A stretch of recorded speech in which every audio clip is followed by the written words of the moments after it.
Cela fait 9 jours désormais que le petit, Émile, 2 ans, est porté disparu.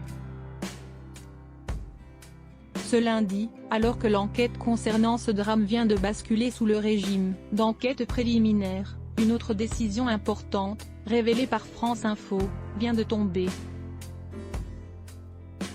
Celle de la fermeture du Haut-Vernay, Alpes de Haute-Provence, jusqu'à la fin du mois. Ce hameau de 25 habitants, où a disparu l'enfant, avait déjà été interdit d'accès, il y a quelques jours par le maire de la ville François Balic.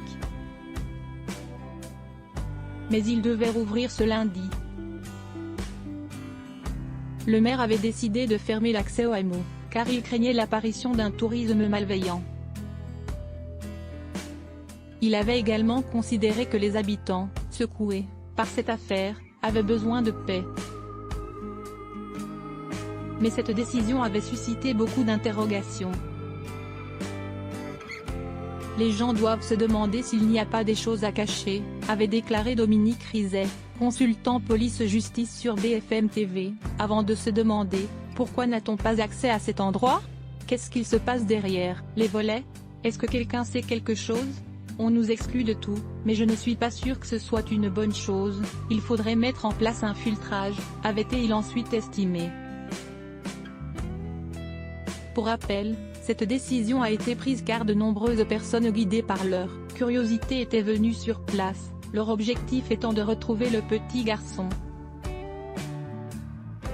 Seulement, cette présence a été considérée comme néfaste par la plupart des gendarmes car ces personnes venues en masse sur place ont laissé des traces, parfois des mégots, ce qui perturbait les chiens chargés de retrouver le moindre indice grâce à leur flair. Résultat, le hameau est donc fermé jusque fin juillet.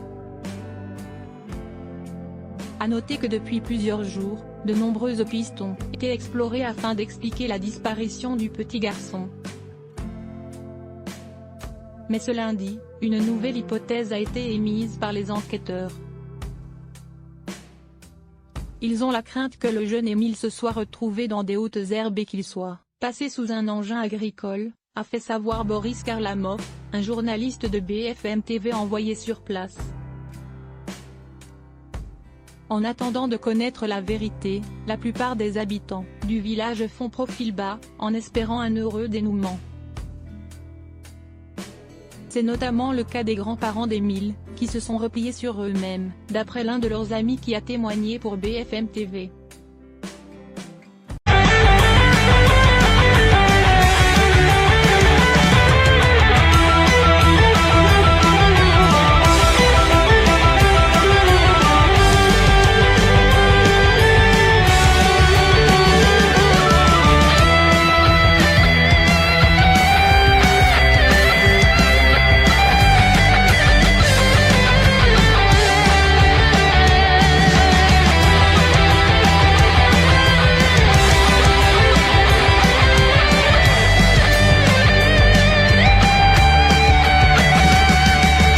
Hoy siempre gracias a esa